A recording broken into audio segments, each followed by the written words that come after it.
성령 강림 주일을 맞아서 마음을 찢는 회개라는 제목으로 말씀을 함께 나누겠습니다. 주님께서 사랑하시는 성도 여러분, 진리를 믿으십니까? 그러면 그 진리가 어떤 것입니까? 진리는 변함이 없어야 합니다. 그리고 그 진리는 영원해야 하는 거죠.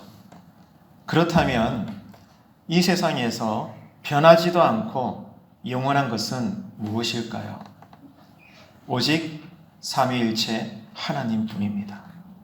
하나님만이 동일하시고 영원하시고 변하지 않는 줄로 믿습니다. 그래서 하나님 외에 이 해 아래 새 것은 아무것도 없는 것이지요. 사랑하는 성도 여러분, 그렇기 때문에 우리 인생의 소망은 부모로서 자녀도 아니고 자녀로서 부모도 아니며 모두가 다 하나님 외에는 소망이 아니라 다 언젠가는 지나가는 것에 불과합니다. 오늘 또 예배 가운데 오직 하나님 한 분만으로 나는 족합니다. 어떤 환난을 허락하셔도 하나님은 나에게 선하신 분입니다. 왜? 하나님만이 나에게 유일한 진리요 소망이시기 때문입니다. 믿으시면 아멘 합시다. 그 진리 대신 소망이신 하나님께서 1400년 동안 40여 명의 다양한 계층의 모든 사람들을 통해서 성경을 기록하게 하셨습니다.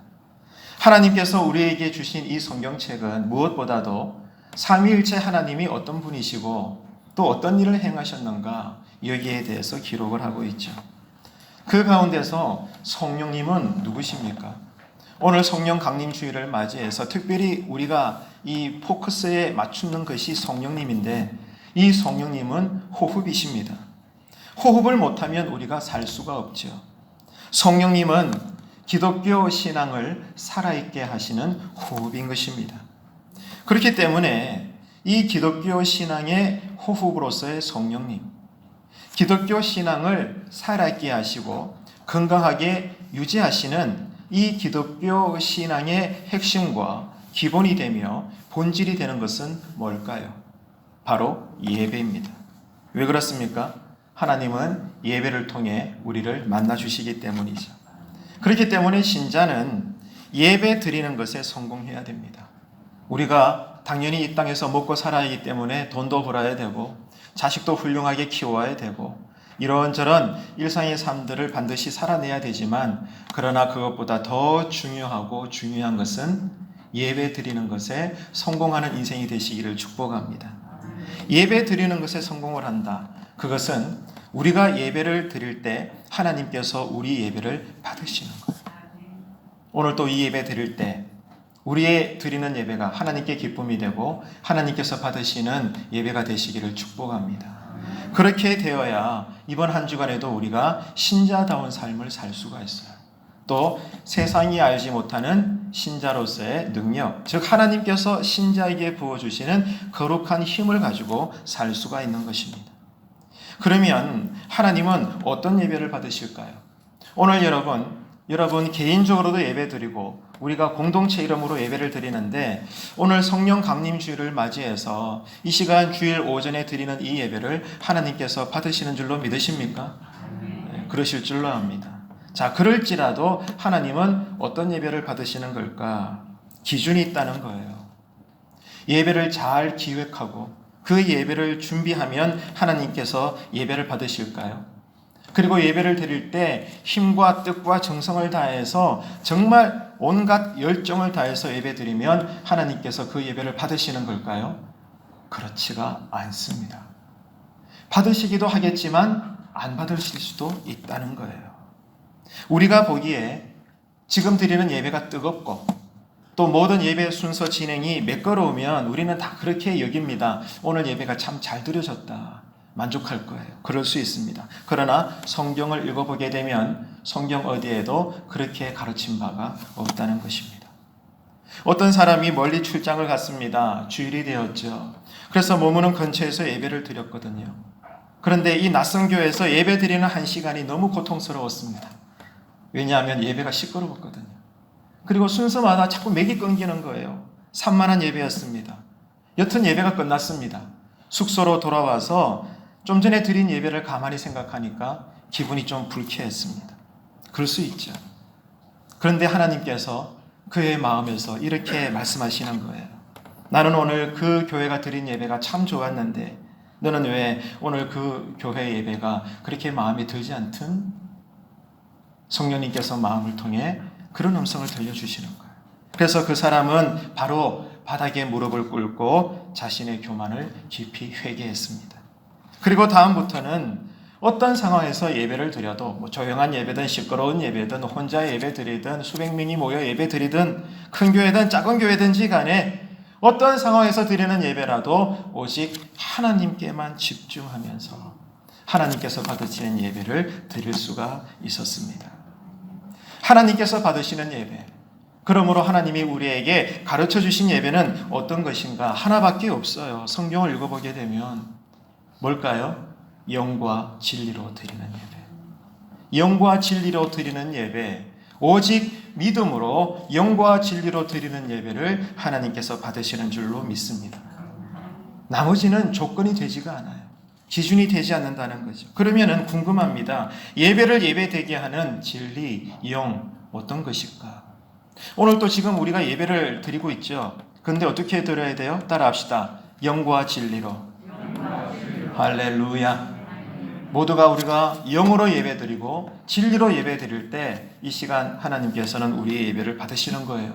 중간에 마이크가 꺼져도 상관없습니다. 조명이 나가도 상관없어요. 누군가 크게 막 시끄러워도 상관이 없어요. 어떻게 예배드리면?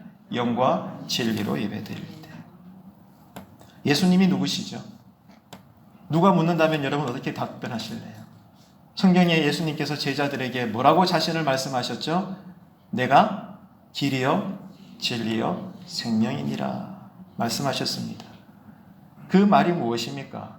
예수님이 아니고는 하나님께로 나아갈 길이 없다는 거예요. 예수님이 아니고는 하나님을 만날 수가 없습니다. 그렇기 때문에 하나님께서 받으시는 예배의 첫 조건이요 기준인 진리는 바로 누구시다? 예수님이시다 그 말입니다. 그러면은 진리가 되시고 생명이 되시고 길이 되시는 이 예수님, 하나님께서 받으시는 예배의 기준인 이 예수님을 우리가 어떻게 믿을 수 있죠? 여러분 지금까지 평생에 살아오시면서 우리가 늘 되뇌이는 그 이름 예수님을 보신 분 계십니까? 예수님의 옆구리에 손을 넣어 보신 분 계십니까? 아무도 없어요. 우리 가운데 예수님을 본 자는 없습니다. 그런데 어떻게 예수님을 믿어요? 말이 안 되지. 어떻게 예수님을 의지해요? 어떻게 환난과 고난 속에서도 나는 여전히 예수님 한 분만으로 충분하다라고 말할 수 있어요? 솔직히 이거 말이 안 되거든요. 예수님 보셨어요? 예수님 손 만져보셨어요? 예수님과 식사해 보셨어요? 아니잖아요. 그런데 우리는 예수님을 위해서라면 죽을 수도 있습니다. 아멘이신가요? 네, 다 숭배할 수 있는 줄로 믿습니다. 그러면 그 이유가 뭔가? 바로 성령님 때문입니다.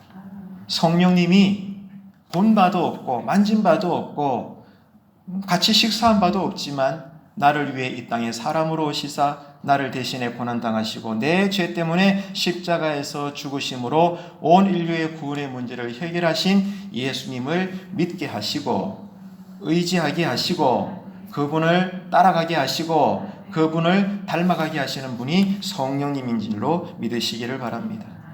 그렇기 때문에 하나님께서 받으시는 예배의 또 하나의 기준인 영은 바로 누구시다? 성령님이시다. 진리는 예수님이시여 영은 성령님이십니다. 그렇기 때문에 예배의 대상이신 하나님께서 받으시는 예배는 성령님의 이끄심과 인도하심과 역사하심으로 우리가 예배를 잘 준비한 우리의 노력이나 선함이 아니라 오직 따라합시다. 예수님의 공로, 예수님의 십자가의 공로를 믿는 믿음으로 예배 가운데 나아갈 때 하나님은 어떤 자의 예배일지라도 그 예배를 받으시는 줄로 강하게 믿으시기를 바랍니다. 다시 한번 따라합시다. 영과 진리로. 할렐루야. 우리의 잘남이 아니라니까요.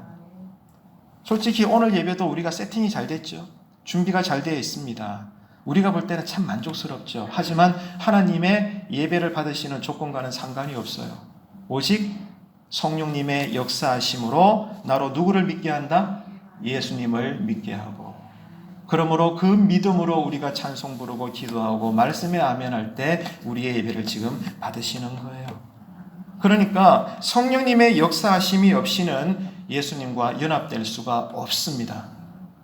예수님이 아니고는 천국에 들어갈 수 없기 때문에 예수님과 하나가 되어야 되는데, 누가 없이는? 성령님의 역사하심이 없이는. 예수님이 아니고는 하나님 안에 거할 수가 없는 거예요.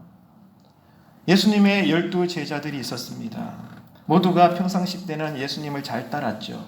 자기가 누구보다 예수님을 사랑한다라고 자평했습니다.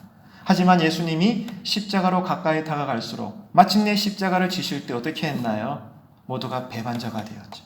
다 꼬리를 내리고 흩어졌습니다. 하지만 그게 끝이 아니라는 거예요. 이후에 저들은 어떻게 되었나요? 모두가 다 예수님 때문에 순교자가 되었습니다. 그런데 이상하지 않습니까? 배반자가 어떻게 순교자가 돼요? 분명히 예수님을 저주했거든요. 예수님을 부인했거든요. 분명히. 그것도 3번이나. 그런데 나중에는 자기가 저주했고 부인했던 그 청년 예수 때문에 십자가에서 죽었어요. 전설에 의하면 거꾸로 못 박혀가지고. 모든 제자들이 다양한 순교의 방법으로 예수님을 드러내었습니다. 그 이유가 뭘까?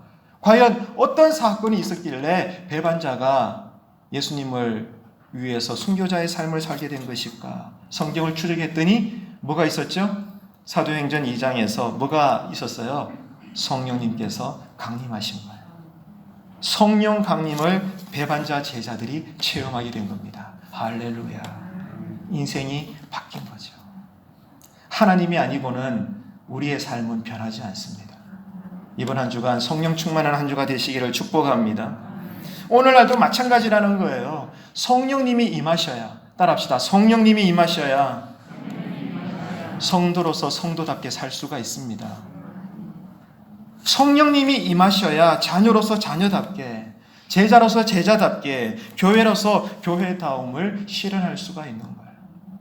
아유, 새로운 담임 목사가 왔으니 이제 부흥이 될 거다. 그런 말 하지 마십시오. 제 입장에서도 새로운 교회에 왔으니 새 마음으로 시작해볼까? 이제 새로운 그림을 그리면 예전보다 더 낫겠지 뭐. 제가 그런 마음을 가지면 안 됩니다. 그리스도 몸된 교회에 부흥은 누가 주셔요? 성령님이 아니시고는 안 됩니다. 할렐루야. 우리가 할 일은 성령 충만한 것입니다. 성령 강림을 경험하는 것입니다. 오늘 예배가 그러한 예배가 되고 평생에 걸쳐 우리의 예배의 삶이 그런 예배가 되시기를 축복합니다. 하나님은요, 한국교회의 신앙을 참 사랑하십니다. 그런데 지금까지, 아니 아직도 한국교회 신앙 안에는 많은 문제점들이 존재합니다. 대표적인 문제점 중에 하나가 뭔가 하면 성령님에 대한 이해가 왜곡되어 있다는 거예요. 잘못되어 있어요. 성령님에 대한 이해가 왜곡되어 있고 한쪽으로 치우쳐져 있고 성령님의 활동을 지극히 우리는 제한시키고 있습니다. 대표적인 예를 들어볼까요? 여러분, 성령이라 그러면 어떤 이미지가 그려져요? 막 방언하고 환상하고 예언하고 신유가 나타나고 막 기적이 일어나고 병든 자가 낫고 썩은 이빨이 갑자기 막 노란 금이빨이 되고, 그런 게 우리 한국교회 신앙에 깊이 뿌리 내려져 있습니다. 그렇지 않습니까? 성령 그러면 막 눈물 콧물 흘리면서 기도하는 모습, 이게 전부 다인 거예요. 틀린 것은 아니지만 왜곡되어 있다 이겁니다. 한쪽으로 치우쳐져 있고 하나님의 행하심을 우리가 제한하고 있다는 거예요. 성령과 관련해서 우리 한국교회 청년들과 많은 성도님들이 유행가처럼 부르는 노래가 있습니다. 그 중에 하나가 마지막 날에라는 찬양이지 않습니까? 언젠가 우리도 많이 부르게 되겠지만 여러분 다 아실 거예요.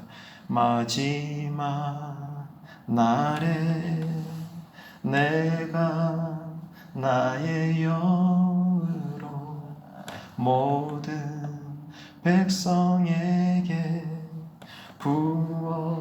부어주리라. 그 다음에 어떻게 되죠? 자녀들은 예언할 것이요 청년들은 환상을 보고 아비들은 꿈을 꾸리라 주의 영임하면. 할렐루야. 많이 부르셨죠? 우리 가운데 청년들 계시고 학생들 계신데 많이 불렀을 겁니다. 저도 이 찬양 부르면서 은혜를 많이 받았거든요. 성령이여 임하소서. 마지막 날에.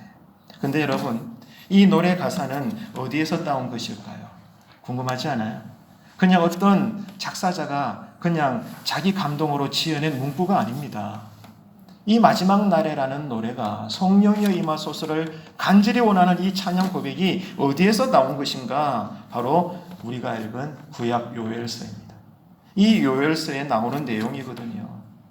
요엘 선지자는 구약에서 특징이 뭐냐? 무엇보다도 성령 강림을 예언했던 선지자입니다.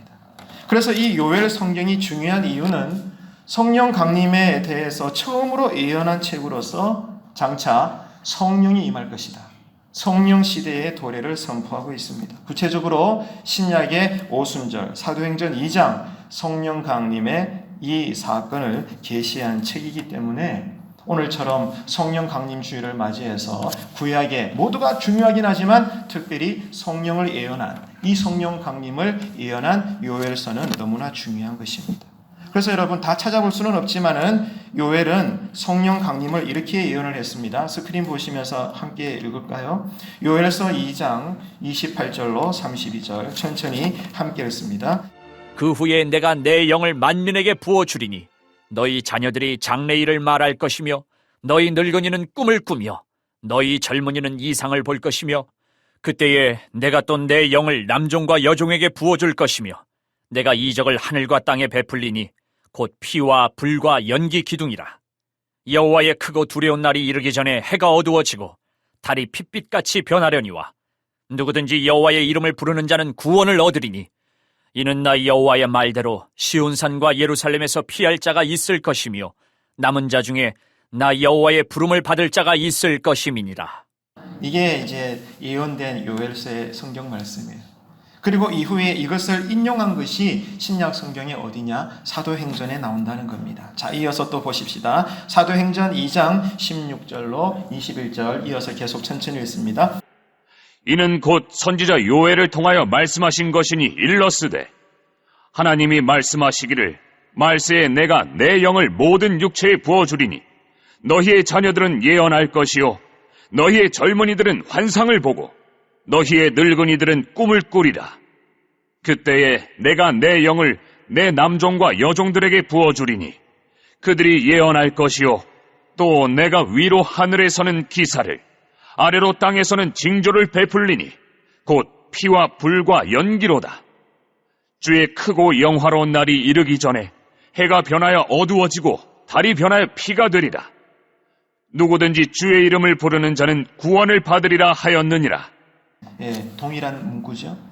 구약의 요엘서에서 먼저 예언이 되어졌고 이후에 신약시대 사도행전에서 이것이 인용되어졌습니다. 그래서 구약과 신약의 이런 성경의 문구를 차용을 해서 방금 제가 잠시 불러봤던 여러분 알고 계시는 사모하는 성령 강림 주일을 맞이해서 우리가 불러봄직한 마지막 날에 이 노래가 만들어진 거죠. 오늘은 성령 강림 주일입니다. 구약의 요엘 선지자는 하나님의 감동으로 성령 강림을 예언했습니다. 그런데 여러분 잘 들으셔야 합니다. 여기서 중요한 것은 성령 강림에 대해서 요엘 성경이 예언을 하고 있는데 그 강조점이 무엇인가입니다. 무엇을 강조하고 있는가? 성령 받아가지고 썩은 이빨이 금이빨 되는 게 단가? 병들은 몸이 기적의 역사로 병마가 다 떠나가는 것, 그게 단가? 여러분, 이 복도 정말 받으시기를 축원합니다. 그런데 오늘 말씀은 그게 아니라는 거예요. 요엘서에 구약의 최초로 성령 강림을 예언을 하셨는데 그 예언의 강조점이 뭔가를 오늘 우리는 따져봐야 되는 거예요. 이게 우리를 향하신 오늘 예배 가운데 하나님의 뜻입니다. 다시 말해서 성령 강림을 통해서 우리 삶에 어떤 변화가 일어나야 되는가 그 말이에요. 외적인 변화가 아닙니다. 일부분에 불과하죠. 근본적인 것은 아니라는 거예요. 성령 강림의 강조점과 참된 변화가 무엇인지를 바로 아는 것이 오늘 예배의 대상이신 하나님께서 우리를 향하신 뜻이라는 겁니다. 그래서 오늘 성령 강림 주일을 기점으로 해서 대략 오늘과 다음 주, 그 다음 주 3주간에 걸쳐서 우리가 읽은 이 요엘서의 본문을 중심으로 해서 성령 강림의 바른 강조점을 우리가 알고 주님 오시는 그날까지 지금도 감사하지만 더 온전한 교회상을 만들어갈 수 있는 우리 교회 재단 되시기를 주님의 이름으로 축복합니다. 자, 여러분 다 아시겠지만 한번 짚고 넘어갑시다. 요엘 선지자는 어떤 사람입니까? 구약에 성령 강림을 처음으로 예언했던 하나님의 사람, 이 요엘은 어떤 사람이냐? 원래 이스라엘은 하나였거든요. 하나였는데 솔로몬 왕 이후로 어떻게 되었습니까? 남과 북쪽으로 나누어지게 되죠. 그래서 남쪽을 남유다, 북쪽을 북이스라엘. 이렇게 우리나라처럼 허리가 댕캉 끊어지게 된 것입니다. 이렇게 분열되어서 역사가 흐를 때 남쪽 유다 예루살렘에 위치했던 어느 독실한 신앙의 집안에서 신앙 교육을 잘 받으면서 자랐던 사람이 누구냐? 요엘 선지자다 이 말입니다. 참 복된 사람이죠. 그래서 이 요엘은 남유다의 선지자로서 남쪽 백성들, 남유다 사람들을 향해서 사역을 감당했던 사람입니다. 특별히 이 요엘이 어떤 신앙관이 독특했는가 하면 자연현상, 태풍이 불고 비가 내리고 가뭄이 오고 일상에서 늘 일어나는 이 자연 만물 속에서 하나님의 섭리를 발견할 수 있는 영성가였습니다. 이해가 되시죠? 예, 아침에 일상적인 생활 흐름을 보면서도 하나님의 뜻을 깨닫는 거예요. 태풍이 오는 것을 보면서도 영적으로 깨닫는 거예요. 이해가 되십니까? 그래서 특별히 이 요엘 선지자는 평범한 일상의 자연 만물에 흘러가는 모습 속에서도 따라합시다. 하나님의 섭리를 깨닫는 그런 영성가요 선지자였습니다. 그런데 그런 요엘이 이렇게 선지자로서 활동하던 시기 어느 날 큰 일이 터져버렸어요. 뭐예요? 메뚜기 재앙이 일어납니다. 엄청난 어마어마한 메뚜기 대재앙이 온 땅에 퍼져버리는 거예요. 그리고 심각한 가뭄도 일어나게 됩니다. 한번 읽어볼까요? 요엘서 1장 2절로 4절입니다. 늙은 자들아, 너희는 이것을 들을지어다. 땅의 모든 주민들아, 너희는 귀를 기울일지어다. 너희의 날에나 너희 조상들의 날에 이런 일이 있었느냐? 너희는 이 일을 너희 자녀에게 말하고 너희 자녀는 자기 자녀에게 말하고 그 자녀는 후세에 말할 것이니라. 팥중이가 남긴 것을 메뚜기가 먹고 메뚜기가 남긴 것을 느치가 먹고 느치가 남긴 것을 황충이 먹었도다. 그러니까 다음 세대들에게 이 사실을 알리라고 할 만큼 엄청나게 두렵고 무서운 어마어마한 메뚜기 대재앙이 휩쓸고 지나간 거예요. 자, 그런데 여러분, 요엘은요, 이 재앙을 단순한 자연 재앙으로 여기지 않았다는 것입니다. 요엘이 활동할 당시의 남유다는 어떤 상황이었는가 하면 지금까지 남유다가 하나님을 떠나서 우상 숭배를 했습니다. 하나님께서 가장 싫어하시는 우상 숭배를 한 거예요. 그래서 이 우상 숭배에 죄를 짓는 남유다였는데 감사하게도 어느 순간부터 남유다 백성들이 이 우상 숭배의 죄를 제거하기 시작했습니다. 개혁이 일어난 거죠. 할렐루야. 하나님의 뜻대로 회복되는 모습을 보였습니다. 그런데 문제는 여기까지가 다라는 거죠. 잠시 은혜가 임해가지고 그동안 지어왔던 죄의 자리를 떠나서 우상도 때려 부수고 모든 이 죄를 제거해 나가는 회복의 기미가 조금 보이다가 어떻게 했는가? 다시 또 범죄하기 시작한 거예요. 남유다가. 다시 하나님 앞에 패역한 사람들이 된 것입니다. 그래서 하나님은 공의로우시기 때문에 남유다 백성들을 사랑하시고 구원하시기 위해서 어떻게 했느냐? 하나님께서 진노를 내리려고 하신 거죠. 당연하죠. 우상숭배의 죄를 제거하고 회복하다가 또다시 범죄하니까 하나님께서 가만히 있을 수가 없잖아요. 다시 하나님께서 진노를 하게 되신 겁니다. 그래서 당시 이 민족의 죄를 하나님의 마음을 품고 하나님의 목소리로 책망했던 누구? 따라합시다. 스가랴. 네, 스가랴 선지자 아시죠? 네, 구약의 한 성경이지 않습니까? 어떻게 했을까요? 남유다가 그만 이 스가랴를 죽여버립니다. 참으로 두려운 일이 일어난 거예요. 하나님의 종을 죽여버린 거예요. 자, 그런 가운데 그 땅에 뭐가 나타났느냐? 메뚜기 재앙이 지나간 거예요. 그 시점에. 그래서 요엘은 이 메뚜기 재앙을 단순한 자연현상으로 보지 않고 남유다를 향한 하나님의 심판의 징조로 받은 거예요. 하나님은 누구십니까? 하나님은 영이십니다. 그 말은 형체가 없어요. 볼 수도 없고 만질 수도 없습니다. 우리 스스로 하나님을 알 방법이 없습니다. 그래서 하나님은 우리를 사랑하시고 우리와 함께 하시기 위하여 어떻게 하셨어요? 따라합시다. 스스로. 하나님 스스로 우리에게 오셨습니다. 이것을 신학적으로 계시라고 해요. 그래서 기독교는 계시 종교입니다. 계시. 따라합시다. 계시. 계시가 뜻이 뭐예요? 여러분, 계시. 청년 여러분, 계시 뜻이 뭐예요? 감추었던 것을 뚜껑을 열어서 보여준다는 거예요. 이게 계시입니다. 그런데 이 계시에는 두 가지가 있거든요. 하나는 일반 계시가 있고 또 하나는 특별 계시가 있어요. 특별 계시는 예수님의 십자가 사건을 통해서 하나님의 사랑과 공의를 깨닫는 사건입니다. 예수님의 이 십자가를 통해서만 하나님을 아는 거예요. 이게 뭐라고요? 따라합시다. 특별 계시. 그러면 일반 계시는 뭐예요? 일반 계시는 하나님께서 지으신 해와 달과 별, 산과 바다, 서두에 말씀을 드린 것처럼 요엘이 가졌던 영성, 이 일반 자연 현상 만물이 돌아가는 이 모습을 보면서 이 어마어마한 위대한 자연 현상을 보면서 신이 이 온 우주 만물을 지은 거야. 이 위대한 자연 만물의 현상을 보면서 신을 느끼는 거예요. 즉 하나님의 존재를 인식하는 겁니다.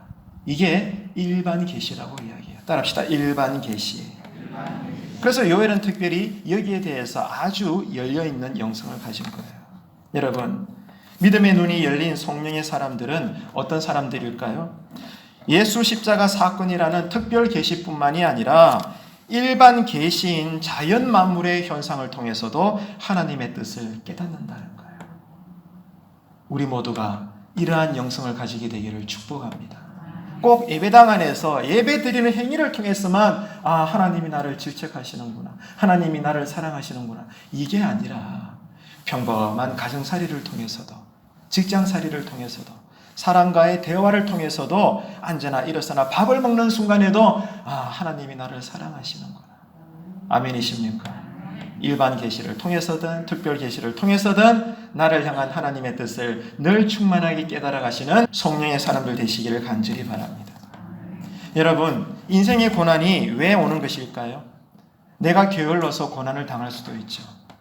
혹은 내가 실수를 해서 안 당해도 될 고난을 당할 수도 있습니다. 하지만 하나님의 뜻이 있어서 내 편에서는 좀 억울하지만 고난을 당할 수도 있어요. 대표적인 사람이 누구죠? 욥입니다. 욥.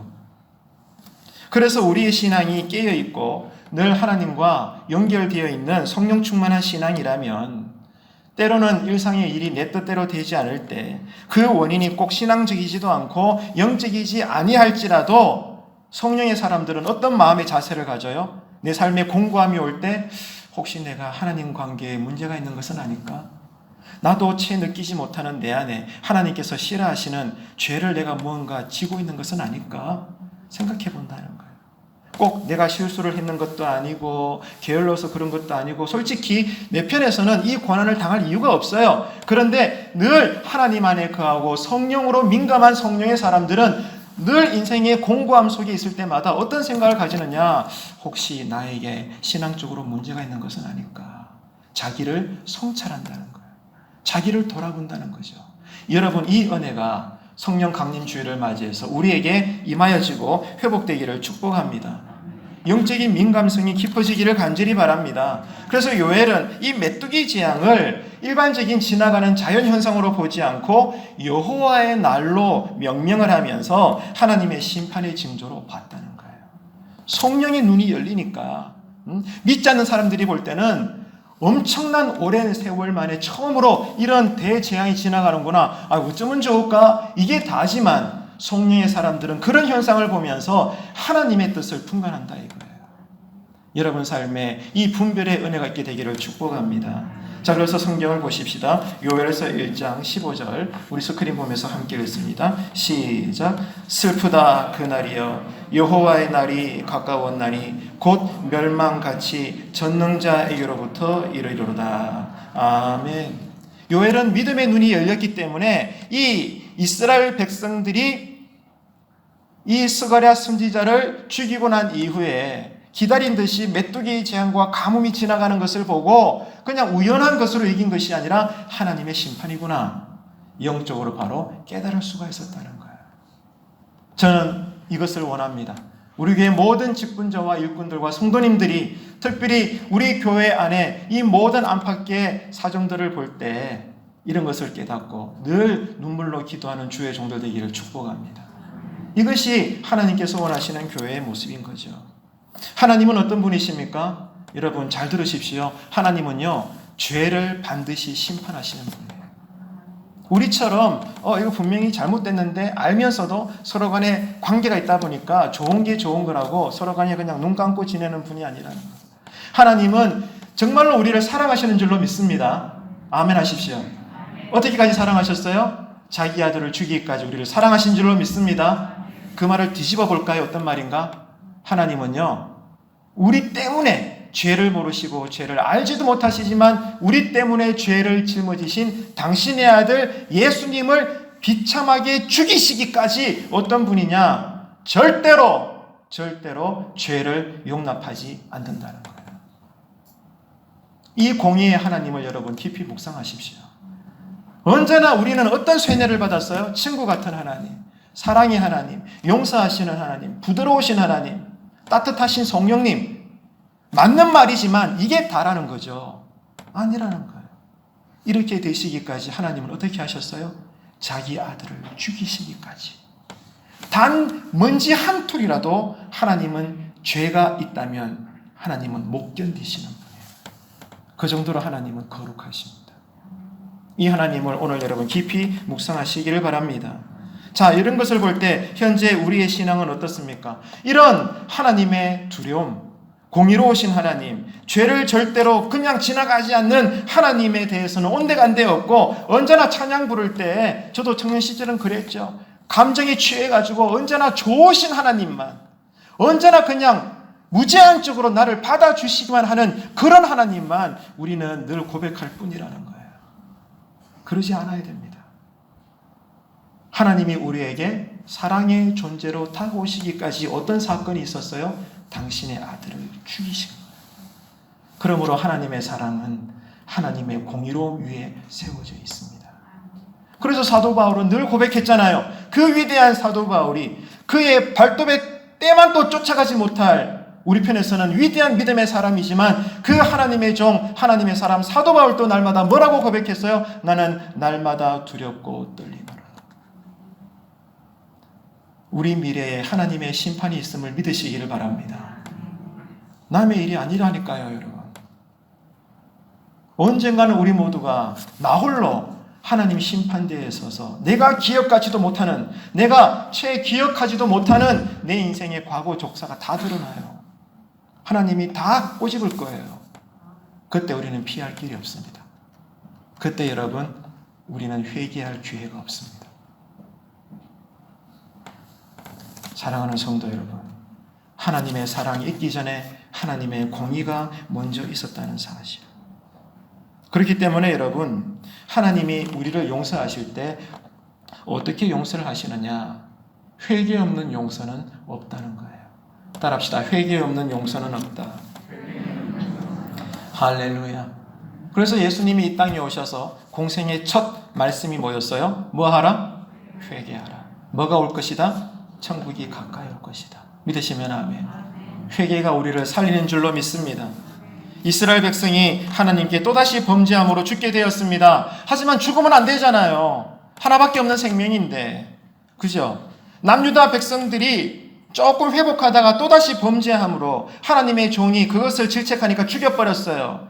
그래서 심판의 징조로 메뚜기 대재앙이 왔어요. 자, 이제는 남유다 백성들은 죽을 일만 남았어요. 그렇다고 해서 죽으면 안 되잖아요. 살아야 되잖아요. 그 살아야 될 방법이 뭘까요? 진심으로 회개하는 것입니다. 다시 진심으로 회개하는 거예요. 여러분, 기독교가 말하는 회개가 뭘까요? 여러분, 지금까지 회개 많이 해보셨죠? 회개가 뭘까요? 기독교가 말하는 회개는 예배나 집회를 통해서 은혜를 받아서 한순간 내가 두 손을 들고 찬양을 부르고 통성으로 기도하고 눈물 콧물을 흘리고, 여러분 이러면 우리는 어떤 감정을 받아요? 아, 회개가 임했구나.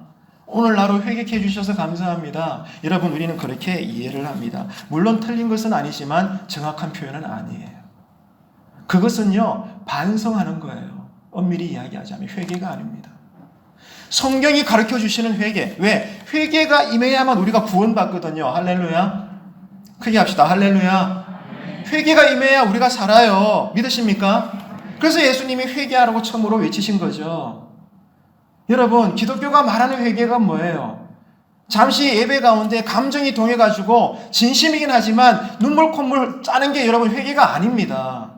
성경이 말씀하시는 회개는 딴 게 아니라 그동안 내가 지었던, 계속 아닌 줄 알면서도 반복할 수밖에 없었던 내 삶의 죄의 자리를 이제는 완전히 일어나 떠나는 거예요.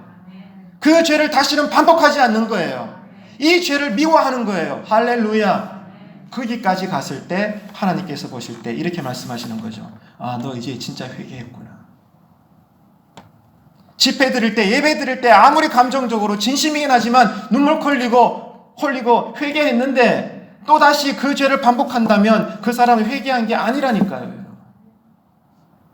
성경이 말씀하시는 회개는 죄의 자리를 일어나 떠나는 것입니다. 다시 그 자리로 돌아오지 않는 거예요. 다시는 그 죄를 반복하지 않는 것입니다. 여러분, 이렇게 우리가 죄를 떠나서 하나님의 새 은혜를 공급받는 오늘 하루가 되시고 성령의 사람들의 삶을 사시는 저와 여러분 되시기를 주님의 이름으로 축복합니다.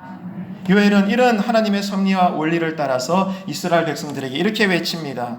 하나님이 새롭게 은혜를 베푸실 수 있도록 하나님께 살려달라고 탄원하고 진심으로 회개해라. 이것만이 남유다 백성들, 우리가 다시 살 수 있는 유일한 방법이다 라고 외쳤거든요. 자, 여러분 보실까요? 요엘서 2장 12절로 18절입니다. 여호와의 말씀에 너희는 이제라도 금식하고 울며 애통하고 마음을 다하여 내게로 돌아오라 하셨나니 너희는 옷을 찢지 말고 마음을 찢고 너희 하나님 여호와께로 돌아올지어다. 그는 은혜로우시며 자비로우시며 노하기를 더디하시며 이내가 크시사 뜻을 돌이켜 재앙을 내리지 아니하시나니 주께서 혹시 마음과 뜻을 돌이키시고 그 뒤에 복을 내리사 너희 하나님 여호와께 소제와 전제를 드리게 하지 아니하실는지 누가 알겠느냐. 너희는 시온에서 나팔을 불어 거룩한 금식일을 정하고 성회를 소집하라. 백성을 모아 그 모임을 거룩하게 하고 장로들을 모으며 어린이와 젖 먹는 자를 모으며 신랑을 그 방에서 나오게 하며 신부도 그 신방에서 나오게 하고 여호와를 섬기는 제사장들은 낭실과 제단 사이에서 울며 이르기를 여호와여 주의 백성을 불쌍히 여기소서. 주의 기업을 욕되게 하여 나라들로 그들을 관할하지 못하게 하옵소서. 어찌하여 이방인으로 그들의 하나님이 어디 있느냐 말하게 하겠나이까. 할지어다.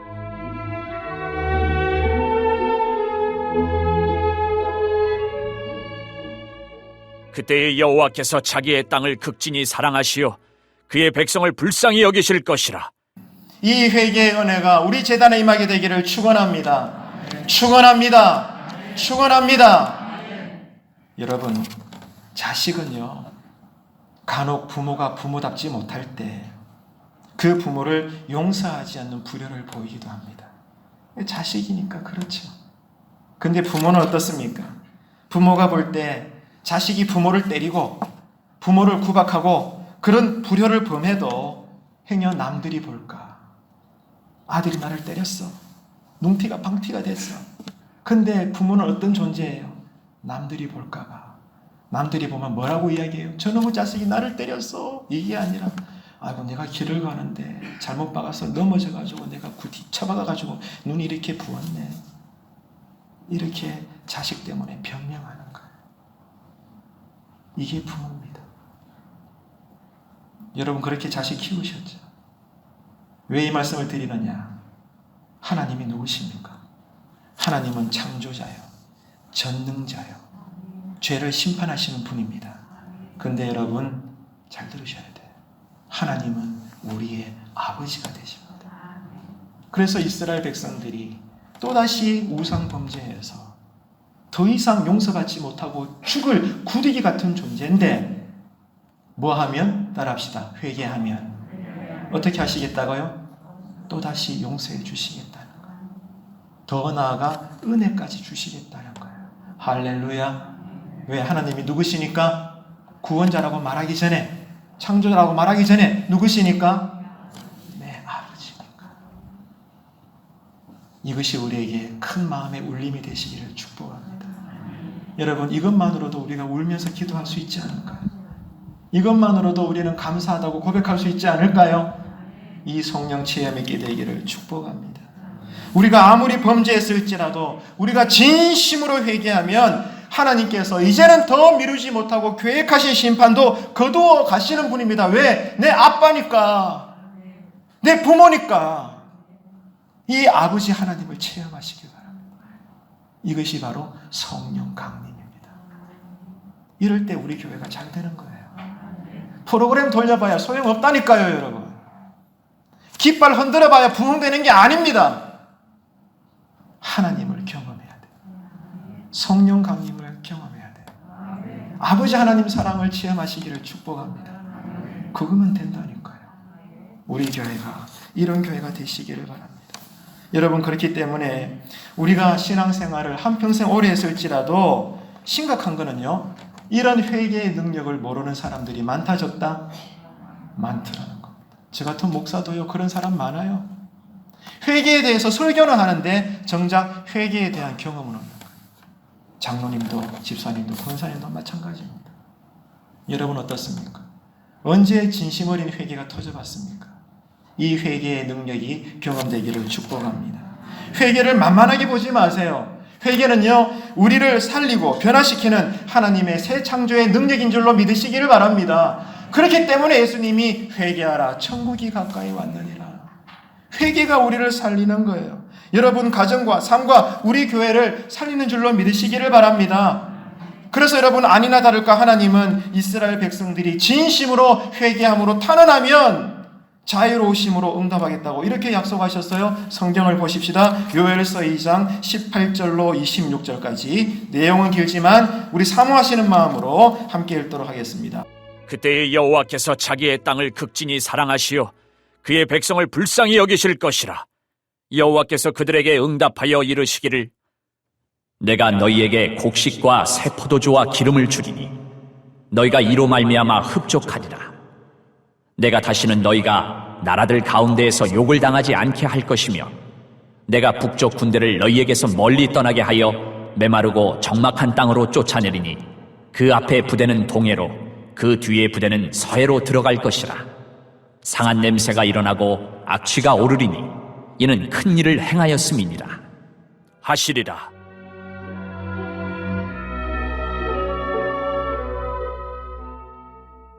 땅이여, 두려워하지 말고 기뻐하며 즐거워할지어다. 여호와께서 큰 일을 행하셨음이로다. 들짐승들아, 두려워하지 말지어다. 들의 풀이 싹이 나며 나무가 열매를 맺으며 무화과 나무와 포도나무가 다 힘을 내는도다. 시온의 자녀들아, 너희는 너희 하나님 여호와로 말미암아 기뻐하며 즐거워할지어다. 그가 너희를 위하여 비를 내리시되 이른 비를 너희에게 적당하게 주시리니 이른 비와 늦은 비가 예전과 같을 것이라. 마당에는 밀이 가득하고 독에는 새 포도주와 기름이 넘치리로다. 내가 전에 너희에게 보낸 큰 군대 곧 메뚜기와 느치와 황충과 팥중이가 먹은 횟수대로 너희에게 갚아주리니 너희는 먹되 풍족히 먹고 너희에게 놀라운 일을 행하신 너희 하나님 여호와의 이름을 찬송할 것이라. 내 백성이 영원히 수치를 당하지 아니하리로다. 크게 아멘 합시다. 할렐루야. 무엇이 이것을 가능케 했습니까? 지금 남유다 백성은 이러한 대접을 받을 자격이 있다 없다? 하나도 없다. 전혀 없다. 그런데 어떻게 이런 삶이 가능한 거예요? 뭐 때문에? 진정한 회개가 열리니까. 이 회개를 누가 일으키시는 거예요? 성령님이십니다. 성령이 오셨네. 성령이 오셨네. 여러분, 성령이 임하시기를 사모하시기를 축복합니다. 다른 기도하지 마세요. 성경에 뭐라고 되어 있어요? 내가 말하기 전에 고하지 아니해도 하나님은 우리의 필요를 아신다 모르신다? 아신다는 거예요. 그래서 저번에도 말씀드렸잖아요. 건강을 위해서 기도하고 물질을 위해서 기도하고 사업을 위해서 기도하는데 하나님의 응답은 뭐라고요? 우리에게 뭘 주신다? 성령을 주시는 분이시다. 할렐루야. 성령 받으면 끝나요. 하나님 뜻대로 행하기 때문에. 하나님은 사기꾼이 아닙니다. 오늘 성령 강림 주일을 맞이해서 진정한 회개가 열림으로 말미암아 다시 우리를 살려내시는 풍성한 구원의 삶을 맛보게 되시기를 축복합니다. 여러분, 우리가 할 일이 뭐예요? 하나밖에 없습니다. 모두가 다 하나님께로 돌아가자. 다시 십자가 아래로 나아가자. 이것이 우리가 할 일인 줄로 믿으시기를 바랍니다. 그럴 때 하나님의 때에 하나님의 방법으로 가정이 부흥되고 일터가 새로워지고 교회가 성장하고 발전하는 줄로 믿으시기를 바랍니다. 다른 데 눈 돌리지 마세요, 여러분. 다른 생각하지 마시라고요. 성경을 읽지 않으냐 하니까, 하나님을 만나지 못하고 하나님을 알지 못하니까 엉뚱한 데서 교회 부흥이 어떻게 오나? 아닌 거예요, 여러분. 우리가 할 일은 하나님께로 돌아가는 거예요. 하나님 살려주세요. 회개케 해주세요. 성령 받게 해주세요. 그러면 족한 줄로 믿습니다. 여러분, 성령 강림 주일을 맞이해서 진실로 이제 우리 귀가 열리고 우리의 눈이 열려서 성령님의 행하심을 보십시다. 성경은 증언합니다. 성령님이 하시는 일이 뭐예요? 가장 결정적으로 크게 하시는 일이 뭐냐 하면 우리로 기도하게 하신다는 거예요. 아무리 바빠도 아무리 멀리 있어도 어떤 상황이 있을지라도 성령님 우리로 뭐 하게 하신다? 기도하게 하신다는 거예요. 왜? 하나님은 기도의 통로를 통해 일하시기 때문에. 지금 우리는 어떨까요? 시간의 양을 말하는 게 아닙니다. 저는 종교인의 열정을 말하는 게 아니에요. 방법은 다양할지라도 정말로 진심을 토하며 나는 얼마나 과연 기도하고 있는가, 그것을 보면 알 수 있거든요. 직분이 여러분을 거룩하게 하는 것이 아닙니다. 오늘 예배당에 나오셨다고 해서 거룩의 조건이 되는 게 아니에요. 성령 강림 주일을 맞이해서 주여 막힌 나의 기도의 문이 이제는 열리게 하여 주옵소서. 그게 여러분을 살릴 줄로 믿습니다. 우리 교회를 회복케 하시는 줄로 믿습니다. 이것이 우리의 삶을 새롭게 창조하는 거죠. 말씀을 하나하나 정리하겠습니다. 한국교회의 역사적인 대부흥은 언제 일어났죠? 아시죠, 여러분? 1907년 1월 달에 어느 주일 저녁 집회 때 1,500명이 모여서 뜨거운 예배를 드리고 있는데 설교 중간에 갑자기 누가 일어났어요? 길선주 장로님이 일어난 거예요. 그 많은 무리 가운데 정신이 나가셨나 봐. 일어나가지고 뭐 하는 거예요? 목사님이요, 설교가 깁니다. 빨리 끝냅시다. 그랬을까요? 아닙니다. 성령으로 충만하더니 누가 시키지도 않았는데 자기만 알고 있는 은밀한 죄를 다 끄집어내는 거예요. 그럴 수 있을까? 속으로 우리가 하나님께 내 죄를 고백하는 것도 어려울 판에 길선주 장로님이 바보도 아닌데 한두 명이 아니라 1,500명이 모여 있어요. 그런데 그 자리에서 일어나서 보소 내가 사실은 이런 죄를 지었답니다. 모든 죄를 다 토로하는 거예요. 누가 역사하셨어요? 목사쟁이의 말빨이 아니라 성령님의 역사인 줄로 믿습니다. 그랬을 때 대한민국 전체에 뭐가 퍼졌죠? 성령의 기름 부으심과 성령의 불이 붙게 된 것입니다. 그러므로 오늘날까지 우리 한국교회가 이렇게 성장하게 된 거죠. 다시 한번 여러분 기억하세요. 예수님의 첫 공식적인 말씀이 뭐예요? 회개하라. 천국이 가까이 왔느니라. 돌아봅시다. 여러분 가정에 늘 기도하시겠지만 하나님 복 주세요라고 기도하지만 그 전에 먼저 여러분 가정의 이름으로 아직 고백되지 못한 죄가 있습니까? 그것부터 해결하십시오. 그게 먼저입니다. 우리 교회가 부흥되기를 원하시면 아멘 하십시오. 아멘이죠? 네. 또 새로운 목사가 왔으니 더 기대감이 클 겁니다. 누가 아니겠어요? 그런데 그보다 먼저 뭐예요? 우리 교회 이름으로 아직도 고백되지 못한 죄가 있을 거예요. 그 죄를 회개해야 합니다. 그럴 때 하나님은 은혜를 주시는 거예요. 닫힌 문을 열어주십니다. 빈자리를 채워주실 줄로 믿습니다. 그러므로 오늘 성령 강림 주일을 맞이해서 우리가 할 일은 옷을 찢는 것이 아니라 뭘 찢어야 돼요? 우리의 마음을 찢어야 돼요. 하나님은 우리의 마음을 받으시는 거예요. 하나님 나로 기도하게 하소서.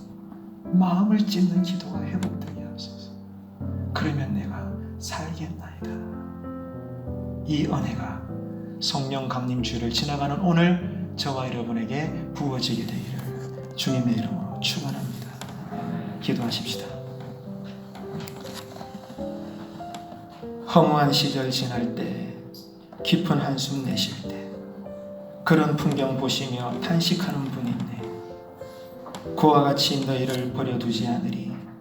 내가 너희와 영원히 함께하리라. 억눌린 자, 갇힌 자, 자유함이 없는 자, 피난처가 되시는 성령님 계시네. 주의 영이 계신 곳에 참 자유가 있다네. 진리의 영이신 성령이 오셨네. 성령이 오셨네. 성령이 오셨네. 내 주에 보내신 성령이 오셨네. 우리 인생 가운데 친히 찾아오셔서 그 나라 꿈꾸게 하시네. 하나님 아버지, 성령 강림 주일을 맞아 그리고 오늘을 기점으로 우리 교회가 이런 교회 되게 하시옵소서. 우리 교회가 성령으로 춤추는 교회 되게 하여 주시옵소서. 이를 위해서 하나님께서도 지금도 동일하게 일하시는 그 일, 우리로 함께 기도할 때에 공동체적인 회개가 강하게 열리게 하여 주시옵소서. 그러면 우리를 하나님께서는 회복해 하시고 치유하시며 살리실 줄로 믿습니다. 우리 교회는 주님의 끝이오니 이런 새 은혜와 큰 복으로 성도다움, 제자다움, 교회다움을 회복하여 주실 줄로 믿습니다. 성령님께서 오직 바라보게 하시는 예수님의 이름으로 기도드리옵나이다. 아멘.